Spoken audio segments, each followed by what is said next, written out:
First of all, thank you very much to attend this session. Even though it's a recording session, but I think you guys will learn the industry use cases that the AI make a business happen. So, without further ado, let me get started with why AI is so important for the business today. The AI is important for the business today. As you can see, that there's a lot of investment put into the AI, especially in the healthcare market, right? So if you think about the key compounded growth rate from 2022 to 2030, they projected to be 37%, and they projected that it's going to reach around 188 billion US dollars for this AI investment alone.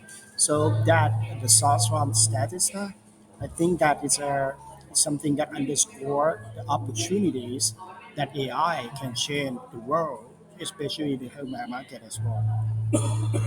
If you're looking at the global health tech outlook, right?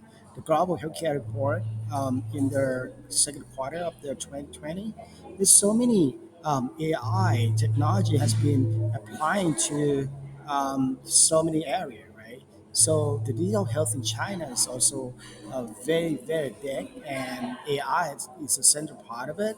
The medical devices have been embedded with a capability to diagnose using the AI, so they can just better understand the disease and the potential of how to cure the patients, right? And also the telehealth has become more pervasive, especially during COVID. But again, the AI technology is supporting with the video images that could critically help the doctors understand what's went wrong with the patients by looking at the camera, or analyze those kind of behavior using the camera. And also the mental health has been using AI to detect the signs of problem with the mental health. And the AI is a central technology for diagnose and try to just give that recommendation for patients or the potential patients. Right. Anyway, so this slide just give you the heads up on the global health tech outlook, that the technologies has been um, evolved over the past few years in order to just get it.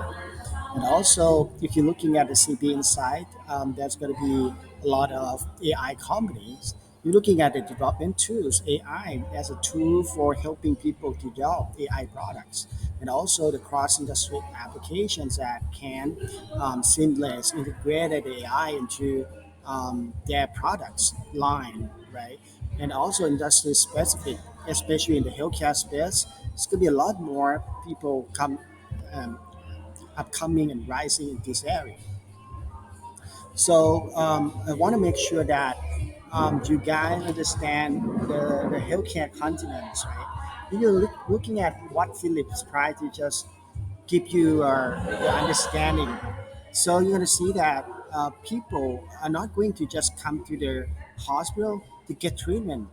Now they started to be aware that the healthy living is important, so they can prevent the serious illness in the future, right?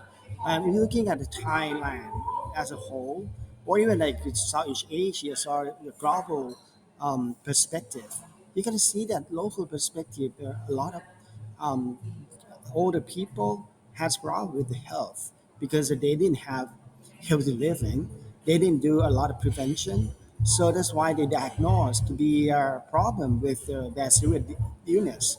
Only some people got problem to terminal illness, right? So that's happened a lot during the past few years.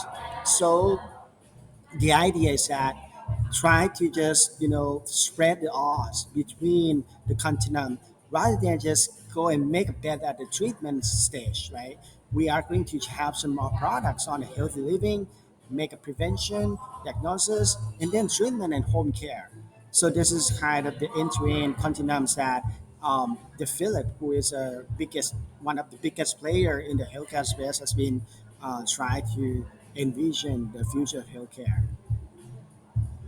And I would say healthcare is not something that um, everything is going to be machine for sure, right? Because doctor, nurse, still human, but how we can enable human doctor, human nurse, or human healthcare professionals doing a better job, right? So there's a collective machine intelligence in healthcare. So there are the four primary areas that they use AI in the healthcare. First, they use for a diagnosis and also the treatment for healthcare professionals. They also help patients and healthcare professionals connected with health analytics. Use a lot of data, over the past few years, their health records for and also maybe a health record for some other person that can help create a model that can predict or optimize the outcome for the treatment scheme, right? So this is kind of things that AI or data analytics have been evolved during the past few years. And also we're looking at how AI can help patients and and the healthcare professional using their machine learning model, right? And then connect it with the platform so they can make a prediction based on their patient data so they understand it firsthand. That's what went wrong, what would be wrong with the patient in the next 3 or 5 years of just kind of that. So maybe the doctor predetermined that we should give their patient a medication in order to wait until the serious illness has become different, right? So this is kind of things that analytics help predict. And if the model is getting very, very accurate, that's going to help the patients got good healthcare treatment. And at MIT, they also do a lot of research on how to help AI can help detect and diagnose, especially the breast cancers, because of the rate of breast cancer is so rising over the past few years with the women, right? Doesn't matter they have kids or not, or they have family or not. The rate of having get their breast cancers is rising.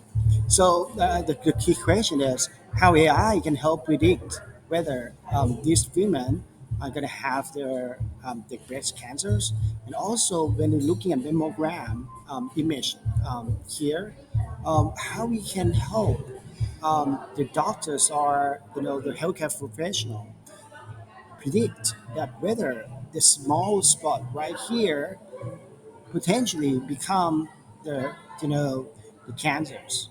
So they can have some more um, predictions that can help their patients get treatment before it's become more severe, and that's very important. So the key idea here, how we can read much more mammograms in order to create a model that's more accurate, and also they're very difficult to take by the human eye, and that data has to be trained with the healthcare professional and also AI engineer and data scientists, right, in order to just get that model up on board.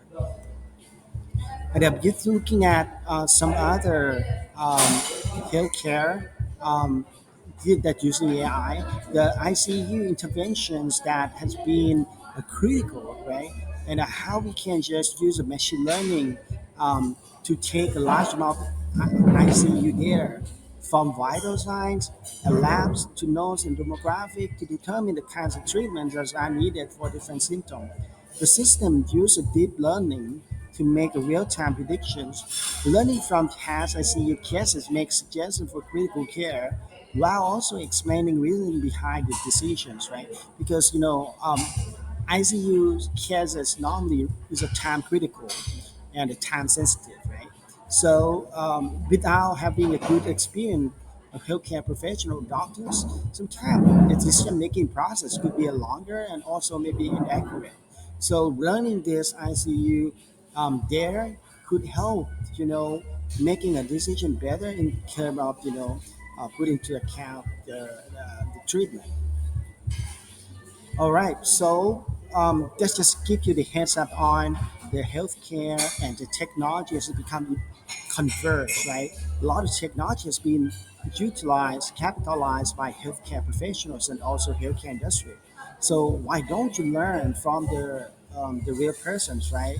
This is my friend. His name is Andy. So he is he's a CEO and the founders of Medipixel. He is a graduate. He graduated from Carnegie Mellon in 2006, the same year as mine. He was my classmate, and I think what he done so far is fabulous, and I would like you guys to learn from him. So let's talk to him for a little bit about his experience in